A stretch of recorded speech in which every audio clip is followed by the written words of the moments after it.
தமிழ உனக்கென விதிமுறை தாக்க.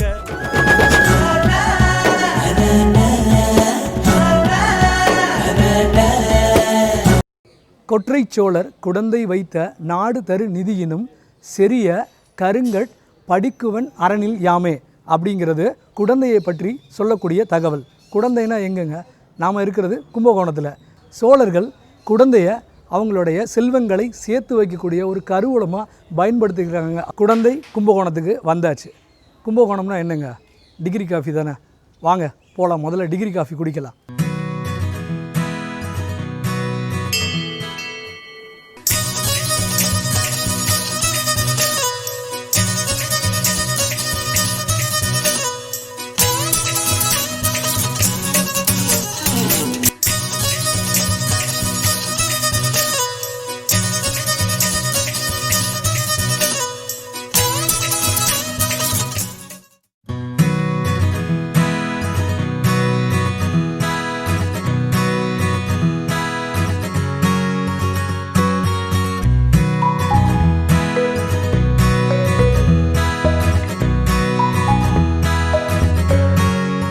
கும்பகோணம் வந்தாச்சு. கும்பகோணம் டிகிரி காஃபியும் குடித்தாச்சு. சரி, காஃபி குடித்தா வழக்கமாக கதை கேட்கணும். இது என்ன கதை? இது வந்து காஃபி கதை. காஃபின்னா என்னங்க? அந்த காஃபிங்கிற வார்த்தைக்கு காவா என்பது பொருள் அரேபிய மொழியில். காவான்னா என்னங்க? பசி இல்லாத அப்படிங்கிற சொல்கிறாங்க. சரி, காஃபி எங்கே ஆரம்பிச்சது? அது எத்தியோப்பியாவில் 9ஆம் நூற்றாண்டில் ஆரம்பிச்சு அப்படியே உலகம் முழுவதும் பரவிடுச்சு. ஸோ இந்தியாவுக்கு எப்போ காஃபி வந்துச்சு? இந்தியாவுக்கு காஃபி வந்தது 15ஆம் நூற்றாண்டில். பாபா ஒரு சூஃபி, அவர் தான் வந்து இந்தியாவுக்கு ஏமன் நாட்டு துறைமுகத்திலிருந்து தன்னோட கச்சையில் காஃபி கொட்டைகளை வைத்து எடுத்துகிட்டு வந்திருக்கிறாரு. அவர் ஒரு இறையியல் பயணத்துக்காக இங்கே வந்திருக்கிறாரு. சரி, இறையியல் பயணத்தின் போது வந்தவர் அவருடைய வீட்டு தோட்டத்தில் இந்த காஃபி கொட்டைகளை பயிரிட்டு இருக்காரு. அவருடைய இறையியல் பயணம் தொடரும் பொழுது அப்படியே இப்பொழுது கர்நாடகாவில் உள்ள சிக்மங்களூர் பகுதிகளில் காஃபி பயிரிடப்பட ஆரம்பிக்குது. அங்கே உள்ள ஜமீன்தாரர்களோட ஆதிக்கம், கொடுமை எல்லாமே அதிகமாக இருக்கிற டயத்தில் அங்கே உள்ள மக்கள் அந்த சூஃபியை ரொம்ப வணங்கியிருக்கிறாங்க. அவர் கொடுத்த காஃபி அவங்களுக்கு இன்னும் கொஞ்சம் புத்துணர்ச்சியை கொடுக்க ரொம்ப பிடிச்சி போச்சு காஃபியோட டேஸ்ட். இன்றைக்கும் மைசூர், சிக்மங்களூர் போன்ற பகுதிகளில் பாபா பூதான ஒரு தெய்வமாக, ஒரு இறைவனாக வணங்கிக்கிட்டு இருக்காங்க அந்த மக்கள். ஸோ காஃபியோட கதை இப்போ தெரிஞ்சிருச்சு.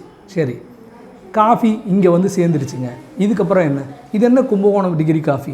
இந்த டிகிரி காஃபினா என்னங்க வித்தியாசம்? இப்போ நம்ம பக்கத்தில் இன்னொரு காஃபி ஜாம்பவான் இருக்கார். அவர் யாருன்னு நம்ம பார்ப்போமா? ஏன்னா இப்போ அவர் கையால் காஃபி குடித்தவங்க எல்லாருமே இன்றைக்கி பெரிய ஸ்டார் தாங்க. அவர்கிட்டயே கேட்போம், இந்த காஃபியோட ரகசியம் என்ன?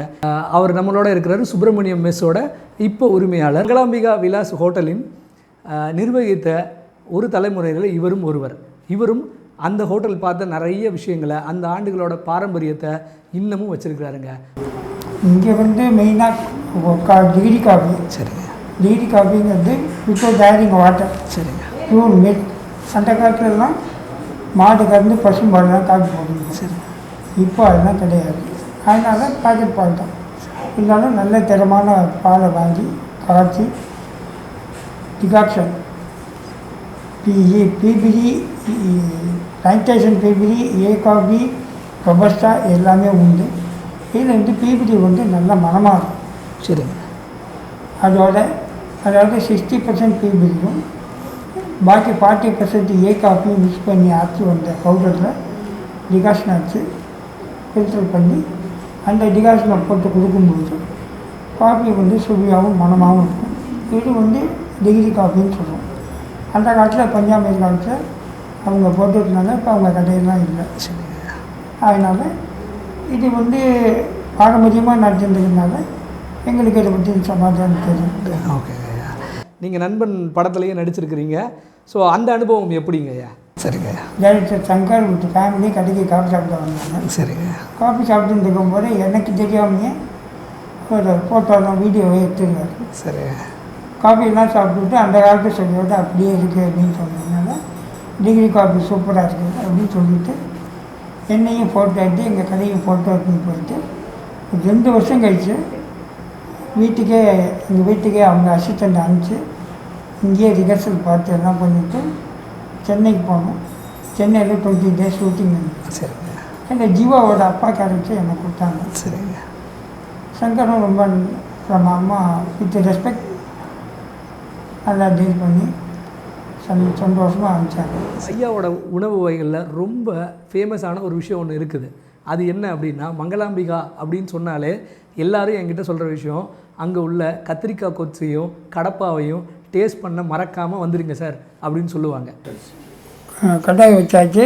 அதில் கொஞ்சோண்டு ஆயிலை ஊற்றிட்டு கடுகு, உளுத்தம்பருப்பு, கடலைப்பருப்பு தாளிக்கணும். மிளகாய் பண்ணணும் கொஞ்சோண்டு. இது இப்போ வந்தோடனே வெங்காயத்தை வதக்கிட்டு அப்புறம் கத்திரிக்காயும் போட்டு நல்லா வதக்கிட்டு கொஞ்சம் தண்ணி ஊற்றி கொஞ்சம் புளி தண்ணியை ஊற்றி கொதிக்க வைக்கணும். முன்னாடியே கொஞ்சம் பயத்தம்பருப்பு வேக வச்சு வச்சுருக்கோம். இந்த பயத்தம்பருப்பு அதில் கொட்டின உடனே டைட் ஆகிடும். வேணுங்கிற உப்பு போட்டுவிட்டு கடிச்சிடலாம். மேலே கறிவேப்பிலை கொத்தமல்லி போடணும். இதுதான் கத்திரிக்காய் நைஸாக வச்சுனது, பெரிய வெங்காயம், பல்லாரி வெங்காயம் பொடியை நறுக்கினது எல்லாம் போட்டு நல்லா வதக்கியாச்சு. கடுகு, உளுத்தம்பருப்பு, கடலைப்பருப்பு, மஞ்சள் பொடி கொஞ்சம் போட்டு புளி தண்ணி கரைச்சி வச்சுருக்கோம்.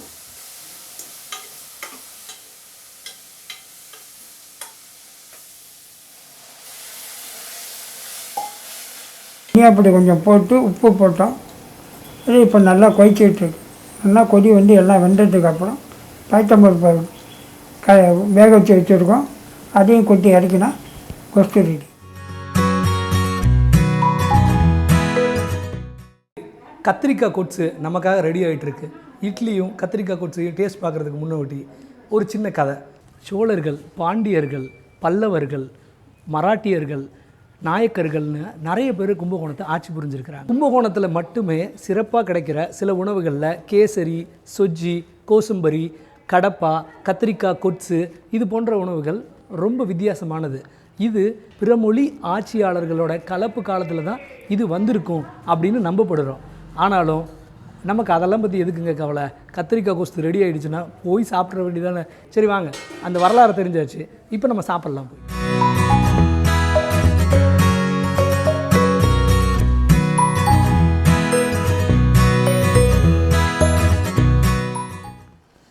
அந்த வெங்காயம், அப்புறம் கத்திரிக்காய், அதுக்கப்புறம் ஒரு ஒரிஜினலான ஒரு மசாலாவோட டேஸ்ட்டு, இதெல்லாம் காலையில் சாப்பாடு கொஞ்சம் ஒரு காரசாரமாக இருக்குது இல்லைங்க, கொஞ்சம் நல்லா ஒரு நாக்குக்கு ஒரு இனிமையை கொடுக்குது.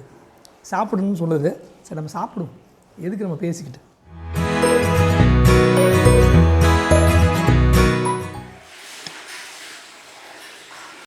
சரி, நம்ம இப்போது இந்த சுப்பிரமணியம் மெஸ்லேருந்து விடைபெறுகிறோம். அவங்க எல்லாத்துக்கும் ஒரு நன்றி சொல்லியிருக்கோம். ரொம்ப நன்றிங்க ஐயா, ரொம்ப சந்தோஷம். வயிறு மனசு எல்லாமே நிறைஞ்ச மாதிரி இருக்குதுன்னு நினைக்கிறேன்.